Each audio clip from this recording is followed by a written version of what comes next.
Welcome to the Amber Archive. Our library is a quiet place, but tonight, the quiet feels different.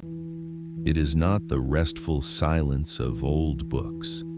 It is a sterile, watchful silence, the kind of quiet that listens back. Somewhere, in the cold, clear air, a clock strikes 13. For most, the year 1984 is a memory, a time of neon colors and new music. But for those who have visited the world George Orwell built, 1984 is not a year. It is a warning. It is a blueprint. And perhaps, most chillingly, it is a mirror. Orwell's novel is not a fantastical story of a distant future. It is a cold, methodical dissection of power. It's an instruction manual on how to dismantle human consciousness, how to deconstruct reality, and how to make a civilization forget it was ever free. Tonight, we are not going to read this story. We are going to analyze its architecture. We will walk the sterile halls of the Ministry of Truth and listen to the hum of the telescreen. Because the keystones of Orwell's world, the pillars that hold up the terrifying regime of Big Brother, were not fiction. They were observations. And today, these pillars are no longer confined to the pages of a book. They are all around us, preserved in the amber of our modern lives. Let us begin with the most famous fixture, the telescreen. In Oceania, the telescreen is on every wall, in every home, in every public square. It is a two-way instrument. It broadcasts propaganda, but it also watches. Big Brother is watching you. It is total, inescapable surveillance, a technology designed not just to monitor actions, but to detect thought crime. A flicker of the eye, a nervous tick, an improper expression, all are recorded. When Orwell wrote this in 1949, it was a terrifying fantasy. Today, we carry telescreens in our pockets. We willingly place them in our homes. We invite them to listen to our conversations, to watch our front doors. But the genius of our modern system is that it does not need to force us. Surveillance has become convenient. It has become social. We dutifully report our locations, our friendships, our thoughts, our purchases, not to a menacing party, but to algorithms. We trade our privacy not for safety, but for connection, for efficiency, for the simple, fleeting dopamine of being liked. Orwell's fear was a state that watched everyone. He did not predict a population that would ask to be watched. The telescreen is no longer a menacing black mirror on the wall. It is a glowing, intimate screen in our hands, and we are terrified to ever turn it off. But watching is only the first step. The true goal of the party is not just to control what you do. It is to control what you think. This brings us to the second and perhaps most insidious pillar, newspeak, yeni konuşma. In the novel, linguists are hard at work creating a new version of the English language, but their goal is not to add new words, it is to destroy them. The purpose of newspeak is to narrow the range of thought, to make dissent, quite literally, unthinkable. How do you stop a rebellion? You remove the word rebellion. How do you erase the concept of freedom? You replace the word free with a hollow, limited definition. If a word does not exist, the concept it represents begins to fade. Orwell was obsessed with the link between language and thought. He knew that if you control the vocabulary, you control the mind. Think of the word bad. In newspeak, it becomes ungood. If something is very bad, it is double plus ungood. This is not just simplification, It is the removal of nuance. It removes all the subtle, complex emotional variations of bad, like terrible, horrifying, wicked, or tragic. Now, look at our world. Our thoughts are increasingly shaped by 280 character limits. Our complex political and philosophical discussions are compressed into trending hashtags. Our emotional range is often reduced to a series of pre-approved emojis. We engage in what Orwell would have recognized as newspeak. We adopt tribal shorthand, us versus them labels that stop discussion before it starts. We cancel. We deplatform. We declare certain ideas problematic or dangerous, not to debate them, but to erase them. The range of acceptable public thought seems to narrow every day. We are, in our own quiet way, destroying words, and with them, the ideas they represent. But how does the party ensure that all this pent-up frustration, this anger from a life of control and deprivation, doesn't turn against the party itself? It channels it. It weaponizes it. This is the third pillar, the 2 minutes hate. Every day at 1100 hours, the telescreens light up with the face of Emmanuel Goldstein, the primal traitor, the enemy of the people.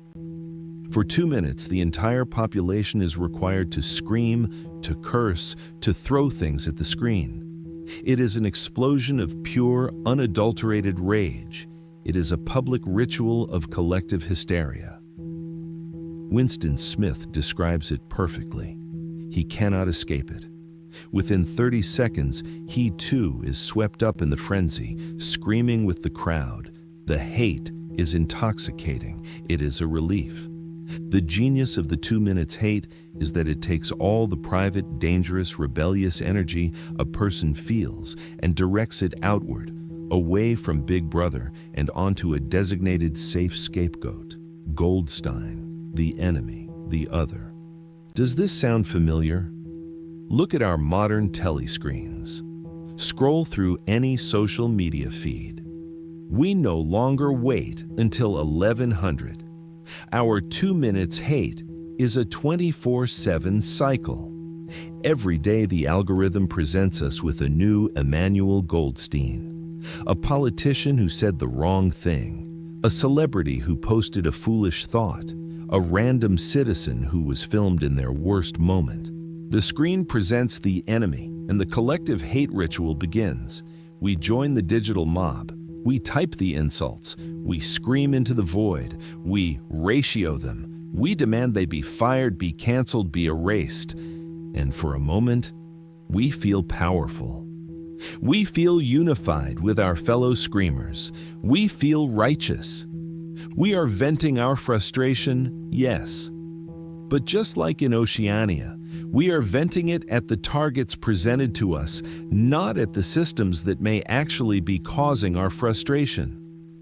The algorithm, the corporation, the power structure itself remains untouched. The 2 minutes hate is the perfect pressure release valve for a controlled society, and we perform it willingly every single day. If you can control the present, surveillance, the future, language, and the public's rage, hate, you only have one remaining enemy, the past. This brings us to the fourth pillar, the ministry of truth. Winston Smith's job is not to create propaganda. His job is to alter history.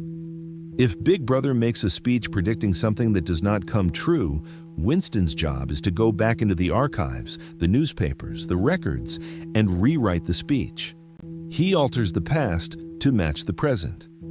The result? The party is infallible. Big Brother is never wrong. History becomes a fluid, changeable thing. It is whatever the party says it is right now. Who controls the past, the slogan goes, controls the future. Who controls the present controls the past. Today, our ministry of truth is far more subtle and far more chaotic. We live in an age of alternative facts and deep fakes. We are drowning in a sea of information so vast that the very concept of objective truth feels like a nostalgic dream. Our personal histories are curated on social media feeds, edited to present a perfect, flawless life. Our public history is debated and rewritten in real time by warring political tribes. Algorithms create filter bubbles and echo chambers that feed us only the version of reality we already agree with. We no longer have a shared, concrete past. We each have our own personalized, algorithmically curated truth. And if everyone has their own truth, then nothing is true. This leads to the final terrifying keystone of Orwell's world: doublethink, sift douchense. This is the goal, the final achievement of the party. Doublethink is the ability to hold two completely contradictory beliefs in one's mind at the same time, and to accept both of them, to know and not to know, to be conscious of the complete truth while telling carefully constructed lies, to believe that democracy is essential while supporting a leader who dismantles it, to champion free speech while demanding the silencing of those who offend us. It is the mind dividing itself willingly. In the novel, this is the final agonizing frontier. The party does not just want obedience, it wants conversion. It wants you to believe the lie. The climax of the book is not Winston being shot. It is Winston, broken and cured, looking at a poster of Big Brother. It is Winston accepting that 2 + 2 = 5. Why? Because the party says so. Because the intellectual surrender is more peaceful than the pain of resistance. The final sentence of the book is perhaps the most tragic in all of literature. He loved Big Brother. Orwell's prophecy was not a single dramatic event. It was not a prediction of the year 1984. It was a warning about a process, a slow, quiet erosion. It warned that a society that values convenience over privacy will build its own telescreens. It warned that a society that values simplicity and inoffensive speech over complex truth will create its own newspeak. And it warned that a society that abandons objective reality for personalized comfort will embrace doublethink. The warning, preserved in the amber of this book, is that the prison does not need to be built with walls of concrete. It can be built with our own comfort, our own fear, and our own willing surrender of the right to think.